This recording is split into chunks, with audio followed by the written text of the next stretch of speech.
vì bằng một và dòng tới buôn sang đi từ chế cần lại mình đung đi lại cái new free này mong đi cả Thái Lan và ruê càng cần lại thâu ta bàn lật là buộc lại gợt lại tiền lúc nào đáng có sẵn Việt Nam nhiều hũi lên từng từ nhiều rung hàng nặng buôn sang để gà đập bù lên từng lưu rỡ ta nhớ đã để lại tập mạng phùng doan nhớ đường Văn Thái ruột nó như thế 5 đảng viên cấp tính cho đường Văn Thái bị kết án bởi án đi Việt Nam một lúc tương thường điều 88 do kết lệ nhiều tùm cái đường Văn Thái lại nhiều lệ nhiều bộ màu bật cọc ô cứ rồi bật hai đây lệ cái thay đường lại tự lệ bạn đi lần chặt thế nào nó lại tung klum lại rằng màu video lên bằng chứng cơ lại nhiều mã sát ngã sát cả đăng nó bằng thế giới là này lại tát ban là thảo căn của Việt Nam bù màu uy tín trước hội đồng bảo an quốc úc lên trong vất nặng buồn sang tay phố là để clip nít muộn hàng làm đung đi đoạn về đi làm a tay nhố nghe so nạp lồn sang xị lòn lềm gì nuôi lên mạ cự bình nuôi tùy tòa hàng lại cái cả nó là miền vả đã bù ra đây hiếm bạn lúc này dọn công sản Việt Nam chỉ bơi như đi bia lên từng án nặng buồn sang tay phố các mơ nhu căn thời do lại nó có mong này trên new free về xem lăng lùng lòng mấy pani ta bán đi ta bảo play thì bố hàng lại mừng niệm năm lại tiếp dọn lên tương khả nặng buồn sang đầy gà đã lại bắt mít cả đời Noel hàng lại toàn xuyên hàng đập nang nằm rung răng hàng pull dọn lư lên tương chừng chur tiêu pre thâu căn cả đời Noel bữa chứ vừa mừng dọn pre bạn nào bạn độ lên tương màu rồi học ác Noel lên tương hàng lại đập nang bằng toàn xuyên phú vận nạp việt đi phù một vả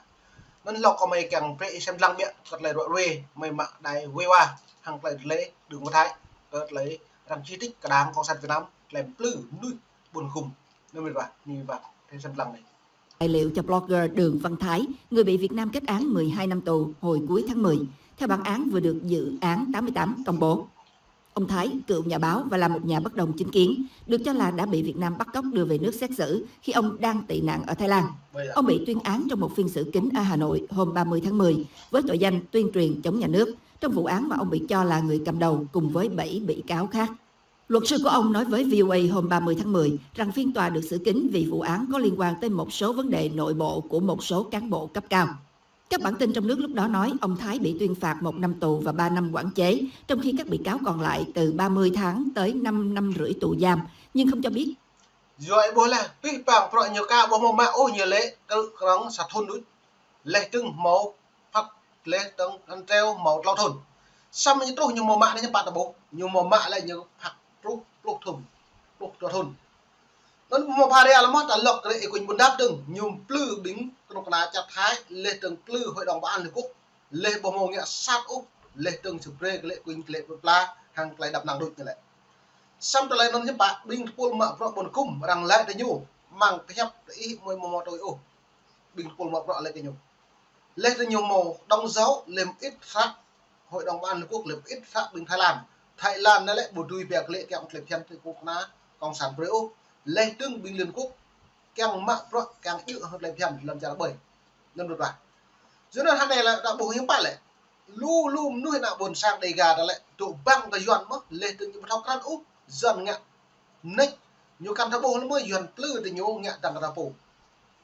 từ đã bên ý làng bên thao một lạ này lùm nuôi ta thao lại một vả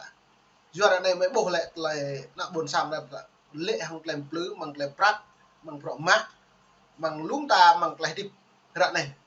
xong nó bị bằng pro lệ po lệ hàng làm pro mát lệ hàng làm prat ai nhố bừng non chứ mong niệm nắp nhiều brave từng trận thabo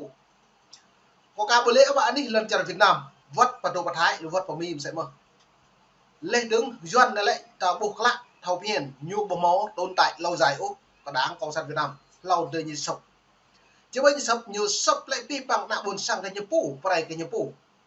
hai này bộ Liên Hợp Quốc nhắc nhớ đến nhớ nhân quyền có lấy vấn đề thông tin báo chí để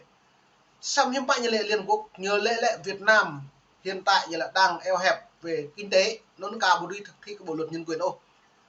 luật nhân quyền phương Tây khác như là luật nhân quyền Việt Nam khác bởi lệ tương Việt Nam không phải như là nước như là tư bản như nước ngoài như lệ bởi lệ tương ta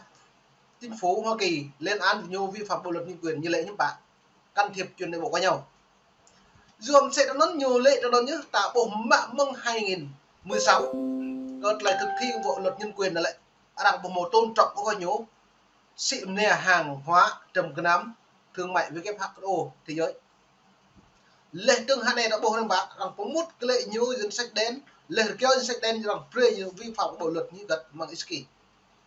nó nhìn nào bộ luật mang iski nó lại nhìn nào của bộ luật nó lại nhìn nào của lại công vấn ai nhìn nào lại công vấn Việt Nam như tồn tại mà bờ đà hạt thun bộ mỏ dù rất là đã bộ nhiều mỏ lại mang nôn lấy hàng hóa được nhiều lại như càng sĩ Trung Quốc lại cái thù cái gì mà hàng hóa buôn bán cái bộ hàng này bộ sau riêng này giữa này lên tầng bí đó này hàng này tổ không ai làm biết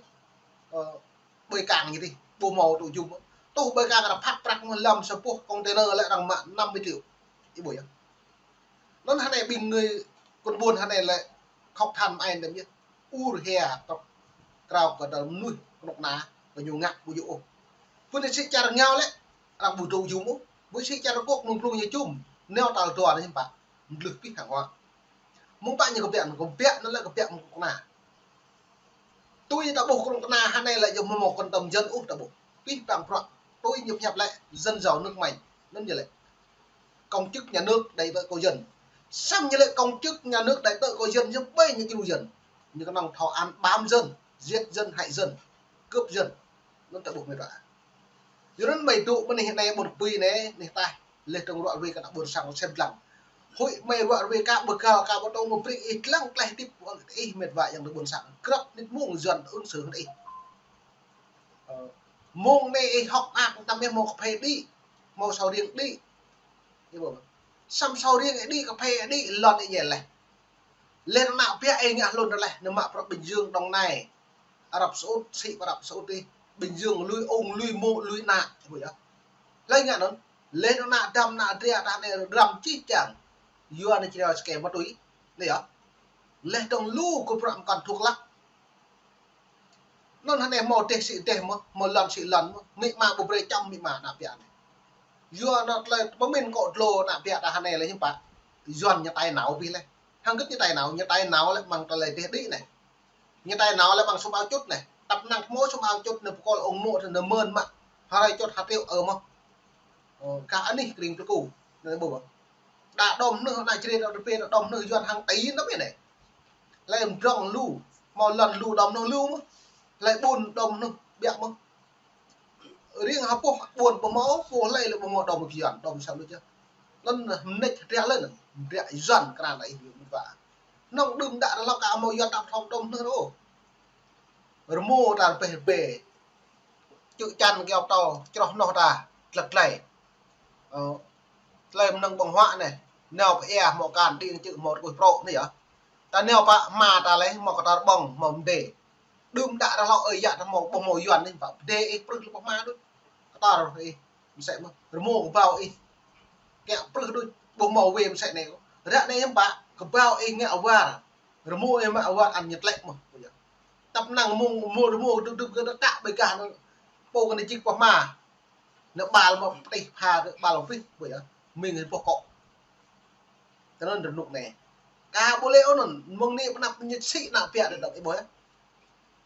hay đồng đen thì em mơ lên tôi sĩ siêu xuân thì sĩ nó như là mạo Ả Rập Xê Út mông ni nó tương lai lại chỉ về được đạt một thầu răng ô nhật lệ phục đại tiếp làm gì nào buồn sảng à mỗi nào bỏ ma này mỗi nào chữ này bộ bây như càng nhiều vấn đề là hào điền đấy nhà bạn như pre một này đào pre gì cơ đã nhưng mà nhân sĩ Trung Quốc lấy ngạn nó đáng con san tiếp tay như vậy nó mày độ này là mày bổ lum ta mày tại nó nào đã buồn sảng đọc biết bằng pre răng lấy mạ pro lấy nhiều máu rồi trụ lại sọ đen lại pre nằm pre cái nhiều mạng đấy ô pre thao của mình buộc chỉ làm thao với bỏng màu mà nữa mà màu chữ là độ chữ nằm trụ không giọt rồi nó nút phần đốt này lại nhiều gì tôi vô đựng nặng buồn sảng đi gà này nó mệt vả mong này thì bị bằng yang được là khắp yên hay Noel đấy lại mong niệm nắp kèm trong này này chính là đột lúc tụi mà hơi đừng cợt lấy học hay Noel thì các bạn đi học lại có đi tụi bị bằng đấy lên trong thầu vi lăng nạ đâm nạ dẹt đi nằm húp ham trong nằm dần lửa ô mong niệm nắp ebo tụi mà này mà hay brand thì có bộ ebo nó có mày đang đi lúc này dần để chụp rụp hàng bình thái trường giang dập play lên trong càng du brai càng chiru mì tôm càng chiru bánh càng chiru ya prai ya mắm yo ka phải đồng pre plan ding chiru mong elmon chiru mong né như cơ hội như càng chi thì yang busan vậy rằng ni bun sang khắp yên còn ít cả thà bên lúng núi thầu đây chơi new free này ni bằng khắp yên hay